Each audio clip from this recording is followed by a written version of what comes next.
Severe weather hitting West Michigan hard this evening. Damage is widespread. Police in Walker, Spring Lake, and Fruitport are telling people to stay off the roads this evening. Toppled trees and downed power lines making it just too dangerous. 24-hour News 8's Henry Erb is live in Fruitport tonight with what he's seeing there. Henry? Dangerous is right. Take a look at this. This is pretty much of a sample of what we have seen here in Fruitport this evening. This is not just one tree, but five trees, all uprooted at the same time, along with a white picket fence, and they all ended up on top of this house. We are told by the homeowner that there is 2 inches of water in that house, that maybe 30 holes in the roof. There's a lot of damage here. Fortunately, the people who live here weren't home at the time. We were 3 miles that way, 3 miles to the north, and there was nothing there. And I got a call from somebody that was in the school over here and said you might want to come home and check out your house. It's in pretty bad shape. So. Well, you got not one tree, but you got a whole grove of trees down on your house. And if you look over here, I just had 3 taken down last week. So, but nobody was hurt, so that's the blessing.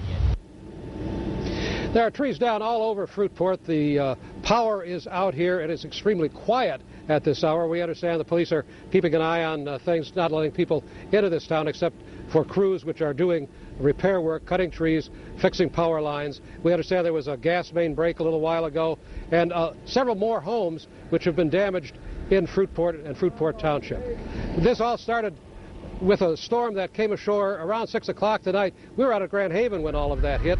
It was interesting, to say the least. It was like those desert movies with the sandstorm blowing. That's exactly what was going on the beach at Grand Haven State Park after that storm came ashore. It was, in fact, we were kind of surprised that there was any paint left on our van after the storm blew by. It was spectacular, to say the least. Back to you. Well, and Henry, we gave you the call about 20 minutes to 6 that the storm was headed your way. Storm Team 8 let us know it was headed right your way. So I know there were thousands of people out at the beach today. That oppressive heat driving a lot of people to the lakeshore. So what was it like when it really cleared out? Well, it had been an absolutely beautiful beach day. People were starting to go home already. It started clouding up around 5 o'clock. People were sort of leaving, but people were still in the water as the gathering storm came up, and it just probably about 10 minutes before it really hit. The state park personnel went out and started using a loudspeaker to warn people to get off the beach because a big storm was coming, and in fact, it sure did. Indeed it did. Okay, thank you, Henry, for that live report from Fruitport Township this evening. We are in the 24-hour tracking center to learn more about exactly what happened today and what's going to happen next. And I'm joined now by Chief Meteorologist Bill Steffen and Kyle Underwood. Team coverage this evening. And Bill, you were tracking the storms from home this evening. I got home from church this morning and I went, whoa, we're going to get crunched. So we got on the blog and started warning people about what was coming. I think we've had close to 600 comments on the 2 threads that got going there. A lot of people reporting damage. Here's what I got so far. In the Fruitport area, a lot of damage reported there.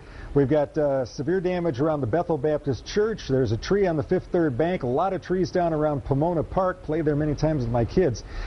There's about a 5 to 10 mile swath of damage where there were winds about 50 to 70 miles an hour through the Fruitport area all the way in across northern Kent County.